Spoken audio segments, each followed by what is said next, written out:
Hello student, स्वागत है हमारे चैनल बीएससी एजुकेशन लेक्चर्स में। तो यहाँ पे हम पढ़ रहे हैं बीएससी सेकेंड ईयर फिजिक्स, जो कि अभी सेकेंड ईयर के पेपर नहीं हुए हैं, तो हमने सोचा आप लोग के लिए फिजिक्स के क्वेश्चन इंपॉर्टेंट क्वेश्चन है जो वो सॉल्व करवा दें। ये है अपन का इम्पॉर्टेंट क्वेश्चन, ठीक है। चुंबकीय माध्यम में बी, एच तथा एम पदों की व्याख्या कीजिए। ये अपन का फिजिक्स सेकंड पेपर का क्वेश्चन है, ठीक है।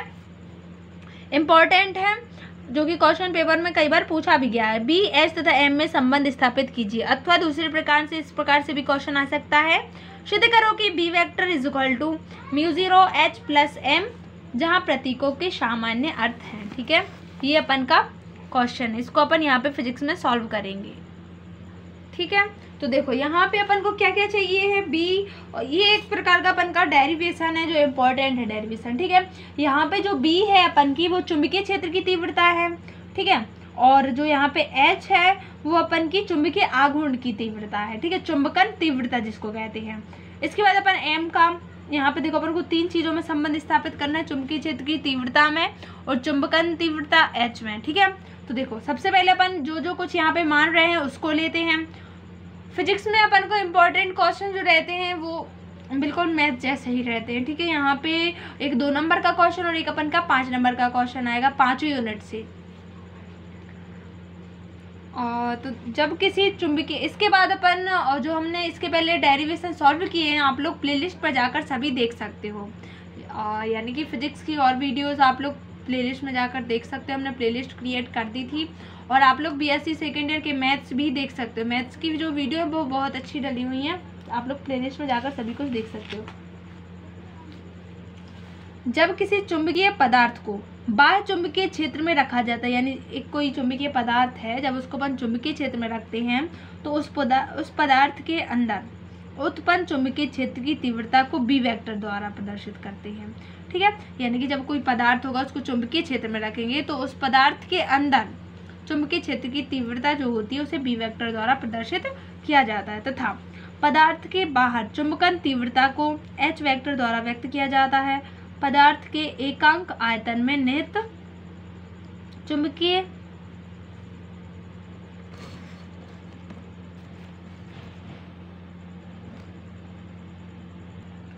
ठीक है, चुंबकीय आघूर्ण को चुंबकन तीव्रता एम द्वारा प्रदर्शित करते हैं यहाँ पे, ठीक है। तीनों चीज हो गई अपन की यहाँ पे। पदार्थ के जो बाहर चुंबकन क्षेत्र होगा उसे एच से, देखो पदार्थ के बाहर चुंबकन तीव्रता को एच वेक्टर द्वारा व्यक्त किया जाता है, तथा पदार्थ के एकांक आयतन में निहित चुंबकीय आघूर्ण को चुंबकन तीव्रता एम द्वारा प्रदर्शित करते हैं, ठीक है। और देखो यहाँ पे अपन को तीन चीजें समझ में आई।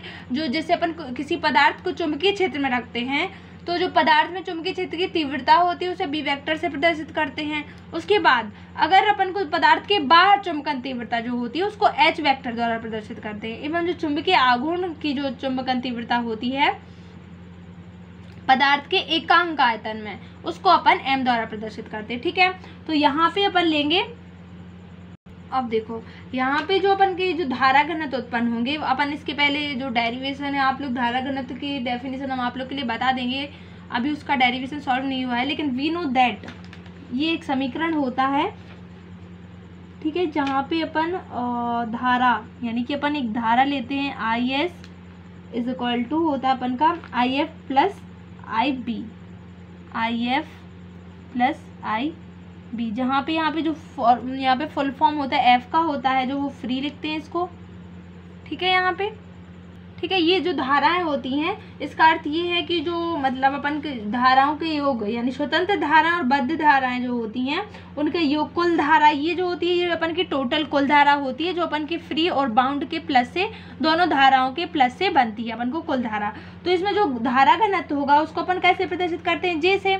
तो अपन जब जे के ले लेंगे तो कुल धारा घनत्व होगा जो वो जे एफ, यानी धारा घनत्व जो धारा होगी अपन की स्वतंत्र यानी फ्री, तो स्वतंत्र धारा में जो अपन का धारा घनत्व होगा वो होगा अपन का जे एफ, ठीक है। यानी कि धारा घनत्व स्वतंत्र धारा के लिए जे एफ, और बाउंड यानी बद्ध के लिए जो होगा अपन का धारा घनत्व वो होगा अपन का जे बी।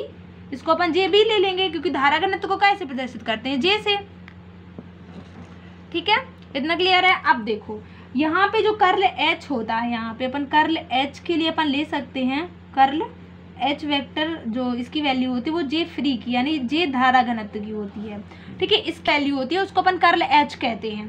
कर्ल एच क्या है अपन की, जो पदार्थ के बाहर यानी कि स्वतंत्र धारा में जो धारा घनत्व होता है उसके बराबर होता है कर्ल एच। तथा अवकलन का जो द्वितीय नियम होता है, यानी अपन को केवल एक चीज यहाँ पे धारा के लिए लिखना है, ये समीकरण स्वतंत्र और बद्ध धाराओं के योग के बराबर टोटल कुल धारा होती है। फिर उसके बाद धारा के बाद अपन उसका धारा घनत्व लेंगे, तो धारा घनत्व के लिए यानी कि फ्री जो स्वतंत्र में धारा घनत्व होगा उसको जेएफ से और बद्ध में जो धारा घनत्व होगा उसे जेबीसी प्रदर्शित करेंगे, ठीक है। अतः अवकलन के द्वितीय नियम से, अब अवकलन का द्वितीय नियम क्या होता है ये देखते हैं यहाँ पे, ठीक है। आप लोग के लिए केवल डेरिवेशन समझना और ये सब चीजें तो आप लोग खुद लिख लोगे कि बी एच एम क्या है, ठीक है। तो अवकलन का जो द्वितीय नियम होता है वो होता है curl B is equal to होता है अपन का म्यू जीरो जे, ये होता है। तो जे की टोटल वैल्यू अपनी क्या है, J F plus J B, तो यहाँ पे अपन लिख देंगे curl B is equal to होगा अपन का म्यू जीरो और यहाँ पे ब्रैकेट के अंदर जे की वैल्यू रख देते हैं यानी जे एफ, एफ मीन्स अपना फ्री के लिए यानी स्वतंत्र के लिए, और जे बी जो होगा वो बाउंड यानी बद्ध के लिए। यहाँ पे अब बस वैल्यू पुट कर देते हैं,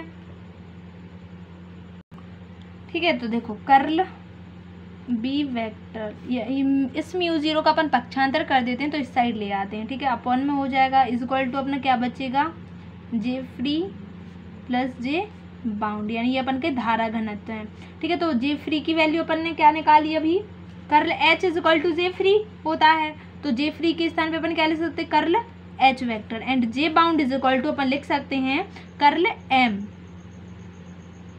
एम अपना क्या है, एम वेक्टर चुंबकन तीव्रता है जो अपन के पदार्थ के एकांक आयतन में निहित होता है चुंबकीय आघूर्ण, उसको अपन चुंबक, ठीक है। तो curl B vector upon mu zero, ठीक है। अब देखो यहाँ से अगर अपन कर्ल कॉमन ले लेते हैं, ठीक है, दोनों तरफ से अपन का कर्ल कट जाएगा अगर अपन यहाँ से भी कर्ल कॉमन ले लेते हैं। यहाँ से देखो ऐसा कह रहे हैं curl B vector upon mu zero, यहाँ से अपन कर्ल कॉमन ले लेते हैं, ठीक है, दोनों से। तो अंदर क्या बचेगा, H vector plus M vector, दोनों से कर्ल कैंसिल हो जाएगा। यहाँ से अपना क्या बचेगा, B vector upon mu zero is equal to H vector plus M vector. तो इस म्यू जीरो को पुनः अपन इस साइड ले आते हैं, सॉरी कुछ बच्चों ने अपन के लिए बोला है कि हम बोलना है, ठीक है, सॉरी हमारी आदत है, ठीक है। B vector is equal to अपन लिख सकते हैं म्यू जीरो, यहाँ पे H vector plus M vector, यही अपन को यहाँ पे प्रूव करना था। तो यहाँ हमने ये अपन प्रूव कर दिया। अब देखो यही अपन हम लोगों को यहाँ पे ये प्रूव करना था कि सिद्ध करो कि B vector is equal to mu zero H plus M जहाँ प्रतीकों के सामान्य अर्थ हैं। तो ये हम लोगों ने यहाँ पे समीकरण प्रूव कर दिया। तो वीडियो पसंद आए तो अपने दोस्तों के साथ शेयर जरूर करिएगा। थैंक यू, मिलते हैं नेक्स्ट वीडियो में। और आप लोग प्लेलिस्ट में जाकर मैथ्स की वीडियो भी देख सकते हो, फर्स्ट पेपर, सेकंड और थर्ड पेपर, तीनों पेपर कंप्लीट हो चुके हैं।